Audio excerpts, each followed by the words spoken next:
96문 주의 성찬은 무엇입니까? 답.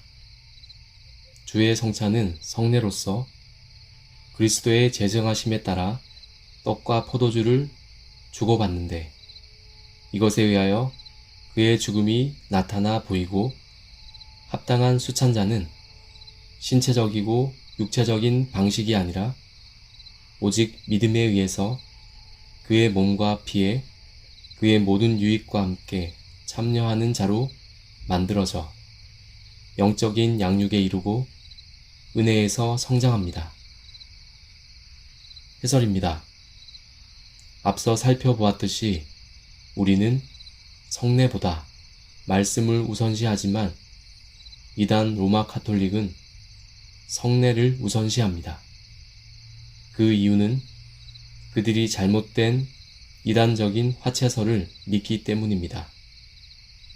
그 성례 또한 성경에서 명한 두 가지인 세례와 성찬에다가 그들 나름대로 덧붙여서 7가지를 성례로 삼았고 이것을 행해야만 구원받는다고 주장하기까지 합니다. 심지어 예전에는 7가지보다 더 많았습니다. 몸으로 변한다는 의미의 화채설이란 용어는 성찬을 집례하는 신부가 떡과 포도주를 들고 이것은 나의 몸과 피이니라 라고 말하는 순간 그 떡과 포도주의 본질이 실제로 예수 그리스도의 몸과 피로 변한다고 생각하는 데서 비롯되었습니다.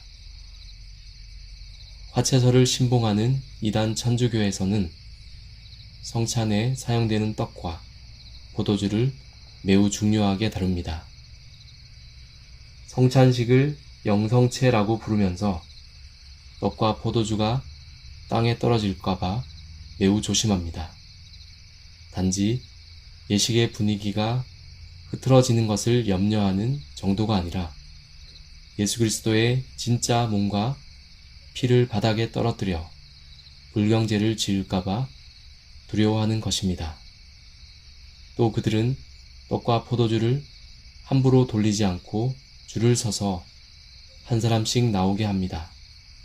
그러면 집례자는 전병 형태로 만들어 부스러기가 떨어지지 않게 한 떡을 입에 직접 넣어 줍니다.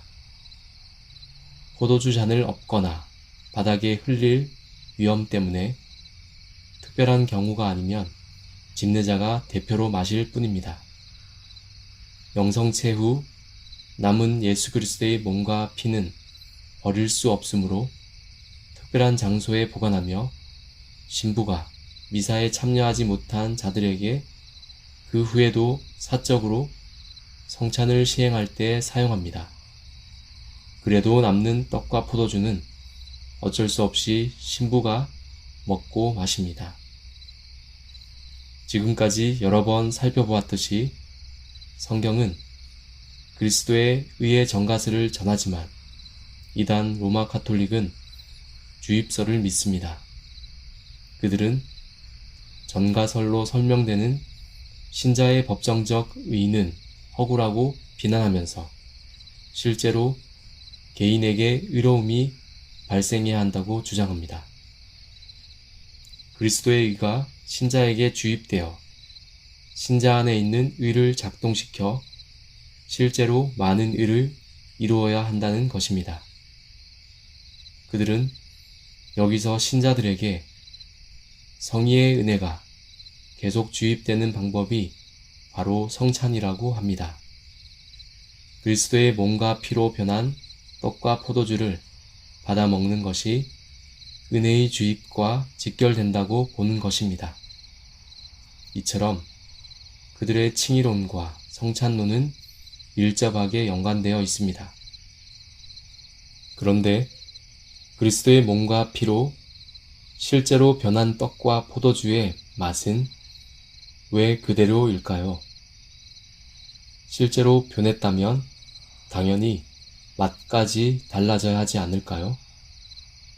이런 질문에 대해 그들은 떡과 포도주의 본질은 변했지만 속성은 그대로 남아있기 때문에 고유한 맛은 사라지지 않는다고 설명합니다. 궁색하고 억지입니다. 그들은 성례를 통한 그리스도와 신자의 연합을 물질적 의미로 생각하기 때문에 화채설에 집착합니다. 그래서 본질과 속성을 분리해서 생각하며 하나님 우편에 계신 예수 그리스도가 물리적으로 여기저기 널리 퍼져 있다고 주장합니다. 하지만 이러한 주장은 거짓 주장입니다. 합당한 수찬자는 결코 이런 신체적이고 육체적인 방식으로 그리스도의 몸과 피에 참여하지 않습니다. 신체적이고 육체적인 방식의 성찬을 인정한다면 믿음은 이제 필요하지 않습니다. 단지 떡과 포도주를 받아 먹기만 하면 자동으로 은혜가 되기 때문에 마음으로는 별의별 생각을 다하면서 성찬에 임해도 됩니다. 이단 로마 가톨릭이 말하는 대로 성찬의 은혜가 사제의 의식을 통하여 객관적으로 전달되고 성례 자체의 힘으로 은혜가 발생한다면 수찬의 행동이나 성량은 전혀 문제가 되지 않습니다. 로마 가톨릭에서 신자가 되는 가장 중요한 기준은 제사, 즉 미사에 참여하는가입니다. 미사에 참여만 하면 자동으로 이단 로마 가톨릭 신자가 되기 때문에 다수의 형식적인 로마 가톨릭 가정이나 국가가 존재할 수밖에 없습니다. 로마 가톨릭 내부에서 아무리 성령에 임하는 자세가 올바라야 한다고 강조하더라도 근본적으로 말씀보다 성례를 강조하고 성찬을 화채설로 이해하는 관점이 사람들을 거짓 신자로 만드는 것입니다. 영화 대부원은 아버지가 수장으로 있던 마피아 조직을 이어받아 두목이 된 마이클이 정장 차림을 하고서 웅장한 성당에서 거행되는 조카의 유아 살해에 대부로 참여하는 장면을 보여줍니다. 그런데 그 장면은 그의 부하들이 다른 마피아 조직의 두목들을 찾아가 죽이는 무자비한 장면들과 교차합니다.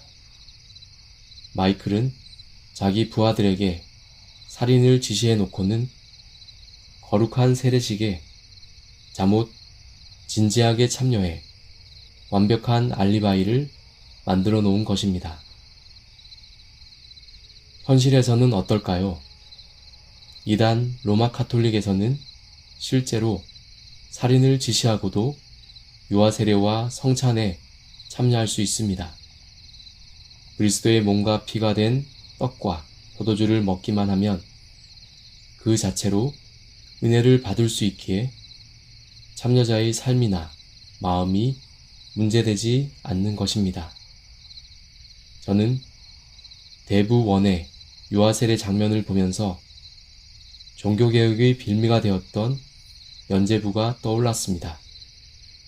아무리 많은 죄를 지어도 면죄부를 구매하는 순간에 죄가 사해지듯이 잔혹한 살인을 지시해 놓고도 신부가 집례하는 미사에 참여하기만 하면 은혜를 받아 천국에 가는 것입니다. 아무리 죄가 커도 면죄부를 구입하면 죄가 없어진다는 논리나 단순히 유아세례와 성찬에 참여하기만 하면 죄가 사해지고 은혜가 된다는 논리나 모두 허무맹랑하기는 마찬가지입니다.